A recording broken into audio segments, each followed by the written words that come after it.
Hello guys, അപ്പോൾ welcome to my YouTube channel. നമ്മൾക്ക് ഒരു പ്രൊഫഷൻ, ഒരു കരിയർ ചൂസ് ചെയ്യുമ്പോൾ നമ്മൾ ഏറ്റവും കൂടുതൽ അതിലോട്ട് ഡ്രൈവ് ചെയ്യുന്ന സാധനം എന്താ? പാഷൻ ഉണ്ട്, പാഷൻ ഒബ്വിയസ്ലി ഉണ്ട്. പക്ഷെ അതിനേക്കാൾ കൂടുതൽ, അല്ലെങ്കിൽ നമുക്ക് ഏറ്റവും ഈ ലോകത്ത് ഇപ്പം ജീവിക്കാൻ അത്യാവശ്യമായിട്ടുള്ള കാര്യം എന്താ? അതാണ് മണി.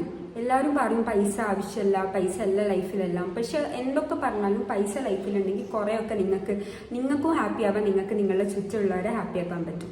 അപ്പോൾ ഈ പ്രൊഫഷൻ ചൂസ് ചെയ്യുമ്പോൾ നിങ്ങളൊരു സാലറി മനസ്സിൽ കണ്ടു കാണുമല്ലോ. നിങ്ങളുടെ പാഷനാണ്. എനിക്ക് ഒബ്വിയസ്ലി എനിക്ക് ഏറ്റവും വലുത് എൻ്റെ പാഷനായിരുന്നു. പക്ഷേ സാലറി അതിനെ എഫക്റ്റ് ചെയ്യുമല്ലോ. അപ്പോൾ അതിനെക്കുറിച്ചാണ് നമ്മളിന്ന് വീഡിയോ ചെയ്യാൻ പോകുന്നത്. ഈ സാലറിക്ക് മുന്നേ നമ്മൾ ഇതിൻ്റെ ഒരു സ്ട്രക്ചർ അറിയണം ഈ കോഴ്സിൻ്റെ. അതാണ് ഈ കോഴ്സിന് ആക്ച്വലി ഒരു 5.5 years ആണ്. അതിൽ 1 year എന്ന് പറയുമ്പം കമ്പൽസറി ഇൻറ്റേൺഷിപ്പും, അത് കഴിഞ്ഞിട്ട് നിങ്ങൾ നീറ്റ് PG എഴുതി ക്വാളിഫൈ ആവുക കിട്ടുവാണെങ്കിൽ നിങ്ങൾക്ക് PG ചെയ്യാം. അത് 4 years ആണ് വിത്ത് റെസിഡൻസി. അത് കഴിഞ്ഞാൽ നിങ്ങൾക്ക് നീറ്റ് SS എഴുതി കിട്ടുവാണെങ്കിൽ സൂപ്പർ സ്പെഷ്യാലിറ്റി ചെയ്യാം. അപ്പം ഇനി ഇതിൻ്റെ ഓരോന്നിൻ്റെയും പറയുകയാണെങ്കിൽ, ഹൗസ് സർജൻസി ചെയ്യുമ്പം ഇവിടെ കേരളത്തിൽ ഇപ്പം 27,300 to 30,000 വരെ കിട്ടും. അതായത് ഒരു ഡീസൻ്റ് ആയിട്ട് ഒരു 30K വരെ കിട്ടും. ഹൗസ് സർജൻസിക്ക് ഇത് അത്യാവശ്യം ഒരു സ്റ്റൈപ്പൻഡ് എന്ന് പറയുമ്പോൾ അത്യാവശ്യം കുഴപ്പമില്ലാത്തൊരു എമൗണ്ടാണ്. അത് കഴിഞ്ഞിട്ട് നിങ്ങൾ നീറ്റ് PG എഴുതി കിട്ടുമ്പം ആദ്യത്തെ വർഷം ജൂനിയർ റെസിഡൻസി 1 ആണ്. അതിന് 52,000 കിട്ടും.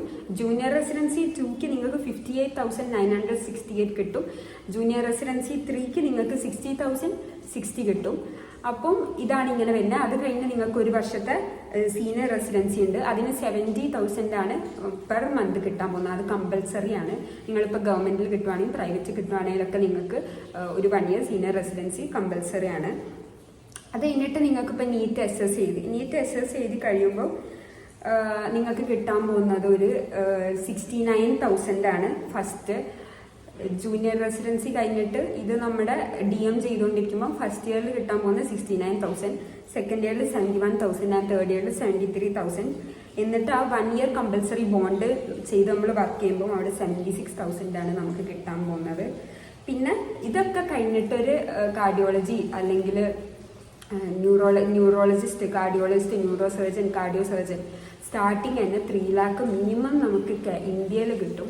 അതായത് ഒരു ആക്ച്വലി പറഞ്ഞാൽ നന്നായിട്ട് സ്കിൽഡ് ആയിട്ട് നന്നായിട്ട് വർക്ക് ചെയ്യുന്ന ഡോക്ടേഴ്സൊക്കെ ഒരു 25 lakh വരെ ഒരു മന്തിൽ വാങ്ങിക്കുന്ന ഡോക്ടേഴ്സ് നമ്മുടെ ഇന്ത്യയിലുണ്ട്.